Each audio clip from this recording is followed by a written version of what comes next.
Om Swastiastu. Nah, baik teman-teman, kembali lagi bersama kami bertiga dalam channel Taksu Poleng. Nah, pada kesempatan kali ini kita akan membahas tentang virus yang lagi viral ini ya di dunia khususnya. Nah, sekarang kita akan bahas berdasarkan sastra ya Beli Jero ya. Nah, mudah-mudahan nanti Beli Jero bisa memberikan solusi apa-apa saja sih yang harus dilakukan khususnya untuk virus ini ya. Menangani virus itu.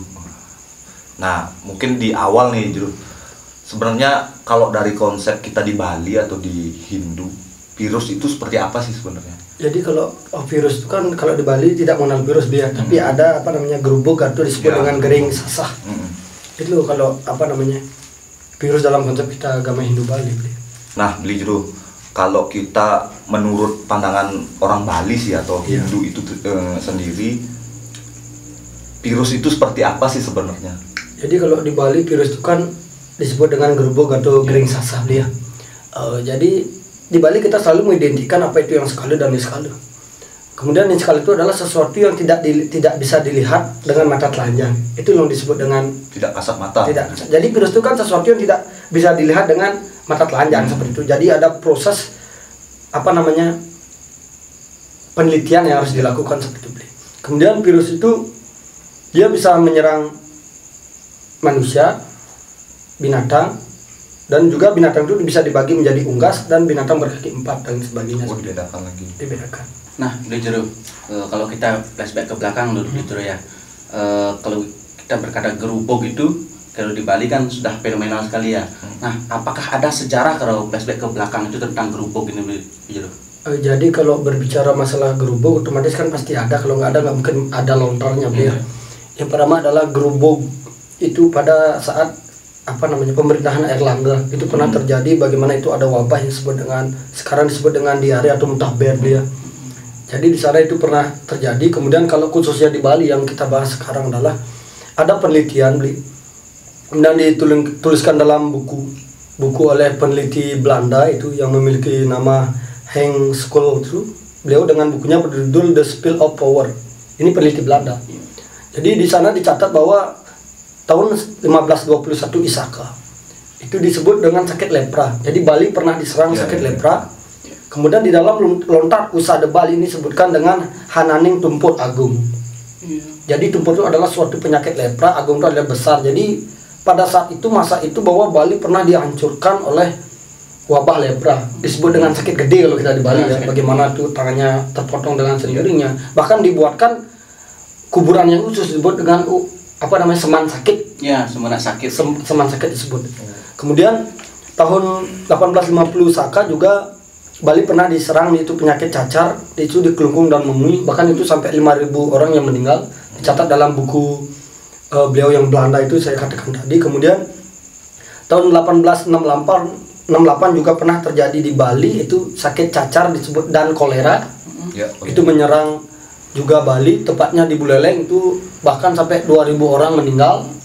Kemudian 1871 juga pernah terjadi sakit cacar dan kolera itu di Mengui dan Sempidi sampai 3.000. Kemudian 1883 itu pernah terjadi di Karangasem itu sampai 7.000-an yang meninggal. Dan kemudian semenjak itu sakit cacar itu disebut dengan Nunas Paice. Nunas Paice. Kan sekarang ada yang namanya Nunas Paice. Bahwa tujuannya apa? Supaya kita tuh menganggap itu adalah anugerah, supaya kita tuh lebih mendekatkan diri kepada beliau, tujuannya seperti itu. Kemudian 1933 itu yang baru terjadi adalah malaria, itu di Gianyar paling banyak makan korban. Jadi itulah sejarah kelam Pulau Bali yang pernah beberapa kali dihancurkan atau istilahnya diserang oleh virus-virus seperti itu.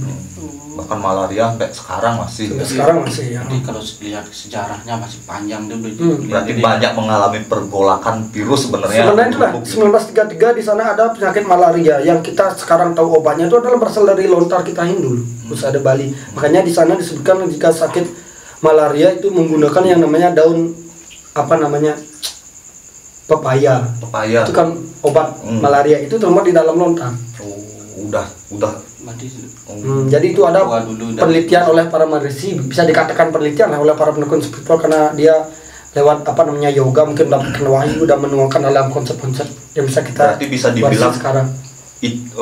Dulu gerubuk itu ada dulu baru ada solusinya, ada lontar yang gini ya. Ya, yang pertama kan seperti saya katakan tadi itu di Erlangga. Iya, iya. Di sana di abad Cikal bakal 13. Calon Arang tuh ya. Ya, cikal bakal Calon Arang. Jadi kalau lihat sejarah itu kita belajar sekarang ya untuk virus ini ya. Nah, kalau kita bicara dengan virus ini Beli Jero, apa sih penyebab dari virus ini Beli Jero? Penyebab virus sebenarnya kalau kita mengacu kepada konsep Niskale atau sastra adalah Buddha Kale, Beli. Buddha Kale yang dikonsepkan dengan orang raksasa besar. Nah, itu hanya penggambaran sebenarnya, Beli. Jadi perlu kita, kenapa saya mengatakan Buddha Kale? Ini perlu kita yang namanya ungkap penjelasan daripada Buddha Kale itu. Buddha Kale, Buddha itu berasal dari bahasa Sanskerta, ada yang mengatakan bat itu adalah kekuatan alam, ada yang mengatakan dengan bu itu adalah gelap, Kale itu adalah waktu.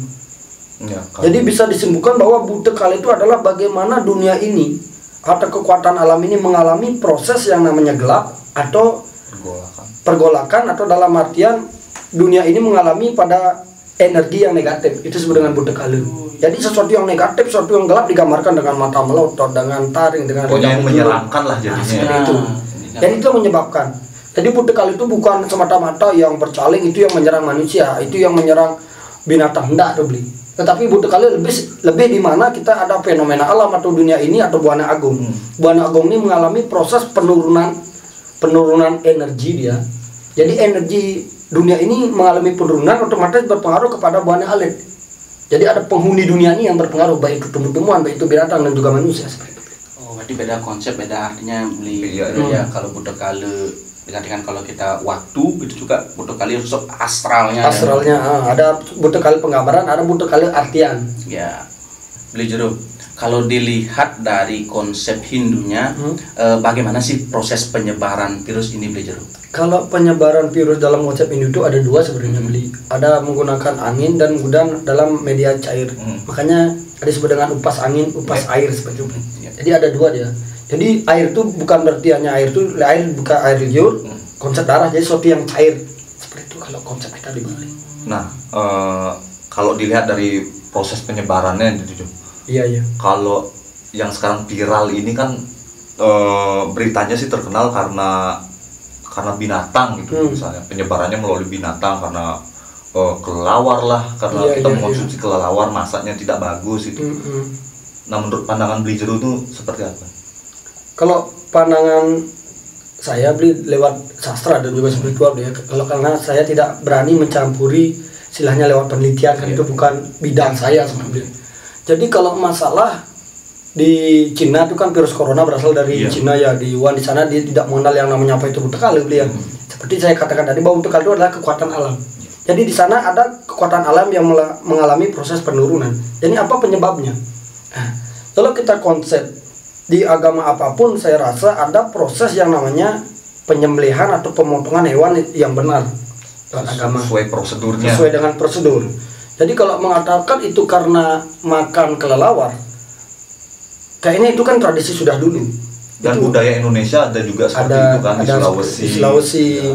Kemudian kalau di Hindu itu dilarang kan makan ular, kemudian anjing, sapi dan lain sebagainya. Mungkin di agama lain ada babi dan lain sebagainya, Beli. Tapi ada proses yang lebih penting itu adalah bagaimana proses kalau konsep kita di agama Hindu Bali ada yang namanya Warti Sasana. Warti Sasana ini adalah bagaimana dia menjelaskan, lontar itu menjelaskan cara kita membunuh atau menyembelih hewan. Satu, hewan itu bisa dibunuh untuk yatnya atau korban suci. Hewan itu bisa dibunuh untuk jamuan tamu, hidangan tamu, dan hewan itu bisa dibunuh untuk kita hidup. Tetapi ada prosesnya. Yang pertama adalah mendoakan. Mendoakan si hewan ini supaya rohnya itu kembali kepada Tuhan, kembali kepada Tuhan, karena kita percaya makhluk hidup ini adalah semua ciptaan beliau. Jadi apabila proses penyembelihan hewan atau pemotongan hewan tidak sesuai dengan agama apapun itu, kita membunuh hewan dengan sewenang-wenang tanpa mendoakan, otomatis hewan ini akan dia mati dengan tidak wajar. Jadi apabila hewan itu dibunuh secara tidak wajar, dia akan mengeluarkan yang namanya energi, mengeluarkan energi negatif. Jadi energi ini dia akan mengepul atau berkeliaran lah, bahasa biasanya berkeliaran di dunia ini, maka dia akan bisa menyusupi tumbuh-tumbuhan, bisa menyusupi binatang dan bahkan manusia. Dan kemudian hal ini pernah dilakukan penelitian oleh peneliti Jepang, Takumoto siapa namanya beli. Ada penelitian Jepang itu meneliti tentang bagaimana proses air yang diucapin dengan doa-doa mantra, kemudian alunan musik suci, kemudian air yang dengan diucapkan kata-kata kasar digunakan untuk menyiram tumbuh-tumbuhan, dan mukjizatnya bahwa air yang diberikan doa itu membuat tumbuhan itu subur, dan kemudian air yang berisi ucapan kotor membuat tumbuhan itu menjadi mati dan layu. Jadi ini membuktikan bahwa makhluk hidup itu dia membutuhkan namanya kasih sayang. Binatang juga membutuhkan kasih sayang. Jadi kita istilahnya mendoakan dia supaya kembali ke Tuhan, roh-rohnya, dan kita baru menyembelih dengan benar. Seperti itu. Karena kita di Yuan kan dia dipotong dimasak pada saat dia masih hidup. Itu kan tidak dibenarkan dalam agama kita. Mungkin agama lain juga mengatur seperti itu, Bli. Jadi bagaimana kita supaya dia mati tenang, baru kita proses masaknya seperti itu. Vibrasi kita mengucapkan ya. Iya, seperti itu dilakukan juga. Nah, Beli Jero, bagaimana pandangan Beli Jero tentang virus babi yang sekarang marak di Bali ini, Beli Jero? Kan ada banyak ternak babi yang meninggal. Babinya serentak. Nah, serentak itu. Apakah di lontar dicantumkan seperti itu, Beli Jero? Jadi kalau di lontar yang mengatur tentang bagaimana proses istilahnya hama ada proses tumbuh-tumbuhan yang meninggal secara mendadak, kemudian binatang itu termasuk dalam lontar cukil daki dan lontar Dharma Pemaculan. Seperti yang kita sering bahas di video-video sebelumnya Dharma Pemaculan, bahwa di situ dibedakan bagaimana proses kita gerubuk atau virus yang menyerang unggas. Jadi itu menggunakan daun pandan yang diisi tapak dari diikat dengan benang tridatu. Dan kita jelaskan di video sebelumnya. Kemudian bagaimana untuk binatang berkaki 4 babi. Nah, ini termuat di dalam lontar cukil daki, Bli. Jadi apabila kita ingin menolak, yang pertama kita menolak nih, menolak mungkin kita punya kandang babi. Jadi babi itu belum meninggal lah, belum kena virus, belum kena gerubuk. Kita menggunakan yang namanya nasi cacah 108 tanding. Nasi cacah. Ada nasi cacah, Bli. 108 tanding itu beralaskan itu daun keladi kumbang namanya. Iya, daun keladi yang besar ya. Pertama taruh kelakat, setelah kelakat daun keladi kumbang, baru nasi cacah 108. Kemudian hulunya itu adalah daksina. Itu untuk di depan kandang. Nah, kemudian untuk kandangnya pertama kita nunas tirte kepada Dewa Sangkara. Karena kita percaya Dewa Sangkara adalah penguasa tumbuh-tumbuhan dan binatang. Kemudian kalau konsep yang namanya upacara, ada yang namanya tumpak kandang, itu adalah untuk rareangon juga di sana disebutkannya. Pertama adalah menggunakan banten tumpeng. Di sana ada tumpeng tetebasan, kemudian peresik dan penyeneng dan jerimpen terakhir. Jadi banten ini diucapkan kepada beliau, bukan kepada binatangnya, Bli. Banten ini kita ucapkan kepada beliau Dewa Sangkara atau Rareangon, kemudian menggunakan tirte yang ditempati dengan sibuh cemeng. Sibuh cemeng itu adalah batok kelapa yang warna hitam, kemudian diisi air, diisi dengan bunga pucuk bang. Kemudian kita memohon kepada Dewa Sangkara, kepada Rareangon, semoga istilahnya gerubuk ini tidak menyerang ternak kita. Setelah itu kita perciki tirte ini di kandang sama di peseguan. Ya, nasi cacah yang sudah kita buat. Nah, kemudian apabila binatang itu sudah kadang kena, istilahnya udah sakit, udah menandakan dia istilahnya nafsu makannya berkurang atau bunyi aja sebetulnya dan sebagainya, udah mati lah. Itu menggunakan yang namanya adalah semur dengan triketuke. Triketuke adalah bawang kesuna jangung. Bawang kesuna jangung. Ya, ini triketuke namanya, Bli. Triketuke ini adalah simbol Brahma Wisnu Siwa sebenarnya. Setelah itu kita kunyah kita semur di babinya, semur babinya sama di palungannya atau tempat makanannya. Seperti itu kalau mengacu kepada lontar itu, Bli. Nah, kalau untuk tempatnya nih, kita kan nunas tirte di Dewa Sangkara. Untuk tempatnya itu nunasnya itu di mana nih?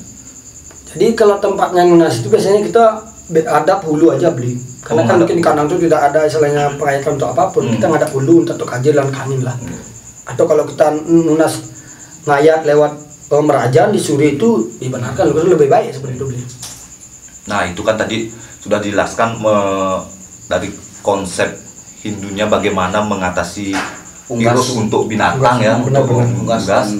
Nah, bagaimana ke manusianya nih, apalagi yang sekarang viral ini untuk Di corona, ya. Jadi seperti ini, kalau masalah corona di dalam lontar sih tidak ada yang mengatur percis tentang obat corona. Spesifiknya nggak ada. Spesifik, tetapi kita bisa identikan, kita bisa dikatakan samakan lah. Karena ada di dalam lontar sana jung biru beli. Jung biru. Iya, lontar jung biru yang dimuat pada saat masa kejayaan Airlangga, di mana pernah terjadi wabah, itu ada wabah lepra, wabah kolera. Kemudian di sana ada wabah yang disebabkan oleh angin, dia menyebarkan lewat angin, kemudian menyerang lewat pernapasan.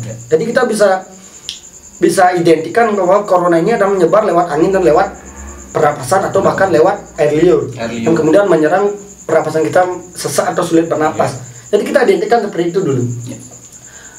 Kenapa saya identikan seperti itu? Karena seperti saya katakan tadi, yang secara percis mengatakan bahwa ini obat Virus corona itu tidak ada. Karena nama itu baru sekarang ada. Itu. Jadi kalau diidentikan lewat lontar itu, yang pertama adalah menggunakan di Merajan Rama beli.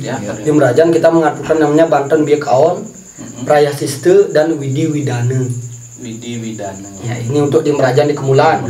Nah, kemudian di bawah Kemulan itu kita pakai sor. Karena kita agama Hindu kan pasti Dewa dan Putrina harus selaras. Kita kan ada yang di atas dan yang di bawah.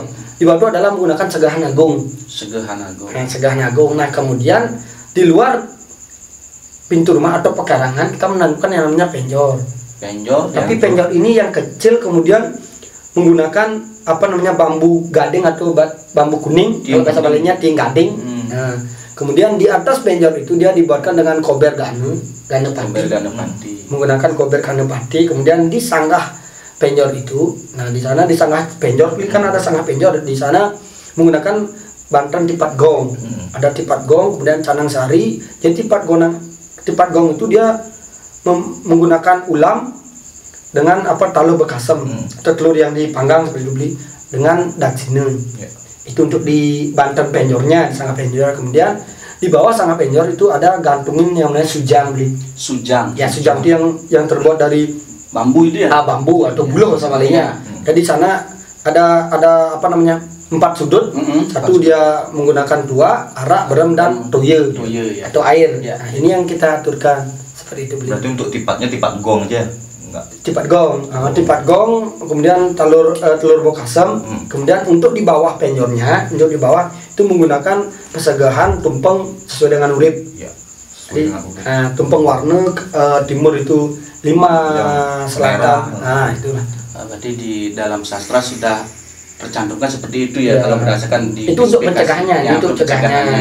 Nah, Jru, yang tadi itu kan kita mencegah virus itu untuk yang di pekarangan rumah supaya tidak masuk. Nah, kalau misalnya kita nih keluar tiba-tiba kena nih gimana nih? Oh iya.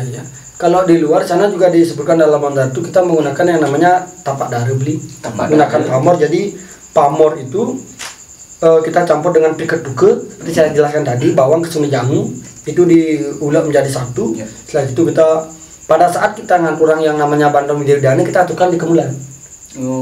Setelah kita selesai mengaturkan, kita surut atau lungsur, kita ambil, kita tapak dare tanda tambah di Uluwati. Itu kalau kita supaya keluar rumah aman seperti itu. Berarti ini tidak spesifik hanya untuk virus corona. Untuk semua virus. Misalnya kalau kan dulu kan ada upasnya kan ya. Bisa dipakai solusi. Bisa dipakai. Yang jelas virus yang menyerang lewat udara dan lewat air kita gunakan ini. Kita kan menjelaskan secara umumnya. Secara umumnya aja ya. Jadi beli dede sama beli jarak itu kan istilahnya untuk penangkal ikan saat kita di rumah dan di luar. Jadi kan sekarang banyak yang kena, bahkan yang terbaru adalah di Jawa. Yang dibilang katanya diumumkan oleh presiden kita tuh yang 2 orang itu nggak tahu benar atau enggaknya. Belum berani juga. Nggak tahu kita. Ya setidaknya kalau misalnya ada itu. Lebih waspada lah. Ya. Jadi seandainya itu sudah kena, kita mengacu pada lontar ini. Sekali lagi lontar ini adalah bagaimana dia mengobati virus yang menyerang lewat udara, kemudian menyerang pernapasan kita. Itu menggunakan daun sirih. Jadi daun sirih itu yang temu ruas nih, yang garis tengahnya itu sama. Garis daunnya dia. Garis daunnya sama. Kemudian daun sirih ini kita isi yang namanya kapas beli. Kapas dulu. Kemudian kita nyari minyak minyak kelapa loh. minyak kelapa, minyak tanusan. Minyak, kalau di Bali minyak tanusan, kalau di luar Bali kan nggak tahu dia. Minyak kelapa, kemudian yang kalau bisa itu ada kelapa mulung. Kelapa mulung adalah kelapa yang hijau, jika kita potong dalamnya isi merah, itu menggunakan minyak kelapa itu. Kemudian setelah itu kita taruh di kapasnya itu, kita lipat daun sirihnya, kita mengucapkan mantra doa sesuai dengan keyakinan kita serahkan diri kepada Ide Sang Yang Widi Wasa atau Tuhan Yang Maha Esa. Setelah itu kita remas daun sirihnya ini, kita masukin lewat hidung setelah banyak tutup. Jadi kita masukin hirup supaya minyaknya itu ada netes sedikit aja di dalam hidung. Karena kita masuknya kan tembus ke otak pasti kan. Kemudian masuk setelah itu sisa remasannya ini kita usapin di kepala. Itu kalau untuk virusnya. Berarti nunasnya itu dilakukan di mana aja boleh? Di rumah. Nah, Beli Jero, mengenai fenomena yang viral di media sosial juga Beli Jero, kemudian juga ya di Kabupaten Bileng juga viral ini tentang mengenai segehan yang diaturkan di depan pekarangan rumah yang berbentuk bonggongan seperti manusia itu. Nah, apakah itu tertuang juga di dalam sastranya itu dibenarkan Beli Jero? Gini Beli, kalau istilahnya kita menyalahgunakan lewat sastra Beli ya. Jadi kalau pandangan sastra itu sebenarnya sih sah-sah aja Beli ya. Selama itu istilahnya tujuan kita untuk baik sih sah-sah aja. Tetapi kalau mengacu pada sastra itu ya sedikit keliru lah Beli. Kenapa? Karena yang pertama kalau itu disebut nasi wong-wongan, otomatis kan dua nih. Wong itu manusia, wong-wongan berarti ada dua bentuk manusia. Biasanya disebut dengan nasi tulang. Nasi tulang. Ya, ada yang hitam dan ada yang putih ya. Kemudian yang lengkapnya kali hitam putih itu ada beralasan dia ada daun nagasari, kemudian daun tula dan daun selasih. Ini yang beralaskan itu. Kemudian tujuannya untuk apa? Sebenarnya nasi tula ini adalah tujuannya bukan untuk gerubuk sih, bukan untuk gerubuk di sana. Satu adalah di saat kita mempunyai anak kecil yang sering nangis, itu kita aturkan. Kemudian ada pemali di rumah, istilahnya kita ngusir pemali dari pekarangan, itu kita aturkan. Atau istilahnya ilmu magic lah, kita mengembalikan. Mungkin kita melihat pepasangan di rumah, kita ngancit pepasangan, yuk kita luarkan dulu itu. Karena kenapa? Karena kita ngancit pepasangan ini kan hanya benda yang kita ambil, tapi ada penghuninya itu masih di sana atau energinya. Kita gunakan media ini, seguhan ini untuk ini. Kalau hanya putih aja itu biasanya disebut dengan nasi wong-wongan rari. Nasi rari. Ya. Bagaimana kalau kita punya anak kecil yang baru lahir sampai 42 hari, kita wajib mengaturkan itu. Tujuannya apa? Supaya anak kita itu tidak diganggu oleh makhluk astral atau budak kali atau lihat dan lain sebagainya seperti itu. Berarti kalau bisa dilihat peruntukan nasi wong-wongan ini kalau lebih dispesifikkan dengan virus ini keliru gitu ya? Iya, keliru, menyimpang soalnya. Menyimpang, cuma kalau misalnya dilakukan oke lah, sah-sah aja kan. Jadi keyakinan. Kalau yang pribadi, saya pribadi istilahnya sah-sah saja kalau misalnya kita mau melakukan itu, karena tujuannya juga baik, tidak masalah. Dan itu hanya ritual kan. Sebenarnya saya juga berterima kasih kepada Semeton yang memviralkan seguhan itu. Secara tidak langsung ini membuat masyarakat kita tuh lebih percaya, lebih ingat lagi dengan Tuhan. Coba tidak ada fenomena ini, tidak akan ada yang ingat Masegah. Mungkin dulunya tidak ada yang Masegah, selama boya apa itu segahan, dia hanya ingat dengan nir-nir aja, ingat dengan Tuhan aja, tanpa percaya adanya kekuatan buta. Setelah ada fenomena ini, ada yang memviralkan itu, otomatis dia Masegah. Jadi secara tidak langsung itu mengingatkan dia kembali ke ajaran Nusantara kita. Dengan kejadian ini juga kita tahu jadinya macam-macam jenis segahan. Lewat ini kita belajar jadinya. Nah, terakhir Jero, kalau menurut pandangan Jero ini bagaimana kita menyikapi dari fenomena virus-virus ini, baik itu fenomena babi. Itu fenomena virus corona yang setidaknya sudah 2 orang nih yang terkena di Indonesia. Bagaimana kita menyikapinya nih? Jadi gini Bli, kalau masalah virus babi dan juga corona, saya istilahnya lewat pandangan spiritual atau pandangan yang bahwa kita ambil hikmahnya aja sih pertama Bli. Yang pertama seperti ini Bli, bahwa di dalam konsep ada beberapa lontar dalam Widi Sastra juga disebutkan bagaimana di saat kita melupakan yang namanya ajaran Nusantara, kita melupakan yang namanya ajaran di yang Gunung Agung, Giri Tolakir, maka beliau itu akan memberikan ancangan itu mengganggu kita, mengizinkan. Jadi bukan beliau yang mengganggu, enggak, tapi ada ancangan. Karena kita istilahnya ada yang kita lupakan. Kemudian di dalam konsep Kaletatu ada proses dikatakan di sana bahwa Dewi Durga dengan Dewa Siwa memberikan wejangan, memberikan manat kepada anak beliau itu bertarekala. Wahai anakku, seperti itu. Jika ada manusia lewat daripada 10 tahun tidak melakukan yang namanya upacara mangguh. Jadi mangguh itu dia menggunakan sarana babi. Babi ya. Menggunakan sarana babi yang tujuannya adalah kita, kalau bahasa kasarnya kita menyewa tempat itu dulu. Karena kita percaya bahwa tempat ini secara niskala itu bukan milik kita. Makanya ada yang namanya Samedui Gumi. Jadi secara tilang kita adalah mengucapkan rasa terima kasih karena selama ini kita sudah diberikan tempat untuk kita hidup. Nah, jadi fenomena mungkin seperti itu, Bli. Bahwa Tuhan tuh mengingatkan kita, ayo loh kita ada apa namanya? Ada energi Bali, ada energi Nusantara, atau ada energi dunia yang sedang menurun. Entah kita melupakan ajaran kita sebagai agama. Apa namanya, ajaran-ajaran agama kita lupakan. Agama apapun pasti akan mengajarkan tentang kita mencari Tuhan. Jadi ada sesuatu yang salah ini. Kemudian apa namanya, di Bali kita sudah terbiasa hidup dengan pariwisata. Sekarang pariwisata tiba-tiba bab gitu. Karena fenomena ini ya. Ya, fenomena ini. Jadi Tuhan itu mengingatkan, coba lo kita kembali lagi kepada jati diri kita, agama Hindu di Bali. Kita bisa hidup kok. Kita supaya kita lebih ingat lagi. Jadi karena selama ini tempat-tempat istilahnya sakral atau pura kita gunakan untuk tempat pariwisata, tetapi kita lupa untuk hasil pariwisata kita gunakan untuk melihara pura, itu mencaru secara kontinu.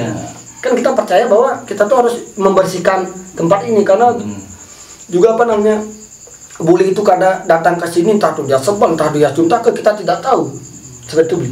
Jadi istilahnya dalam konsep agama Hindu tidak lepas buana agung dan buana alin atau karang umah karang awak. Apabila dunia ini mengalami proses penurunan, otomatis akan berpengaruh terhadap penghuninya.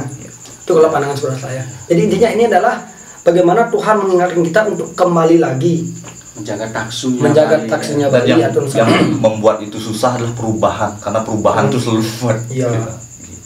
Pada intinya di sini kita introspeksi diri tetap juga malah kita mengingat juga jati diri kita, taksunya Bali, mari kita jaga dengan merosotnya pariwisata Bali juga. Mari kita berbenah diri. Mungkin dari kita berasalkan ngaturkan pekelem, kalau kita di pantai di Danu juga ada pekelem juga seperti itu. Kalau kita di karangan rumah juga di desa di adat, mari kita jadikan momen ini untuk mungkin berbuat caru lah. Ya, semoga ini kan dekat dengan apa namanya penyepian film Kesange. Semoga setelah kita mencaru dengan serentak, wabah babi dan virus ini tidak menyerang lagi terhadap kita. Jadi apapun yang kita lakukan selama kita ingat dengan beliau, selalu ada cara kan gitu ya. Cuma dari dulu kita sudah diatur dengan prosedur-prosedur yang tersusun di lontar-lontar. Mungkin juga seperti ini beli bahwa istilahnya Tuhan itu sayang dengan umatnya, jadi virus itu dilimpahkan ke binatang supaya manusianya tidak kena seperti itu. Jadi kita lebih lilin, lebih ingat lagi. Jadikan apa namanya fenomena ini sebagai awal kita berbenah diri. Jadikan fenomena ini bahwa tanpa adanya fenomena ini kita tidak akan ingat yang namanya terhadap Tuhan. Kita tidak ingat dengan namanya budaya Bali seperti itu. Nah, baik teman-teman, mungkin itu saja ya penjelasan mengenai tentang virus dari kami. Nah, mudah-mudahan penjelasan dari kami ini bisa bermanfaat. Nah, untuk virus ini mari kita sama-sama berdoa. Mudah-mudahan virus ini cepat bisa ditangani. Jadi juga teman-teman yang lagi mungkin yang sudah kena virus, semoga cepat sembuh kembali. Jadi, jangan saling menyalahkan. Nah, intinya di sini kita jangan saling menyalahkan, mari kita saling rangkul mencarikan solusi mengenai tentang virus ini mencari solusi. Nah, akhir kata, berbuatlah sesuai dengan kemuliaan kepercayaanmu dan lakonilah kebenaran lewat tindakanmu. Ingat like, share, dan subscribe channel kami agar bisa terus berkarya. Kalau misalnya bermanfaat, silahkan share ke teman-teman yang memerlukan, mungkin bisa memberikan solusi. Yang teman-teman yang sudah mengikuti kami ucapkan terima kasih banyak yang sudah mendukung dan support kami terus ya. Mungkin akhir kata kita tutup dengan Parama Santi. Om Santi Santi Santi Om.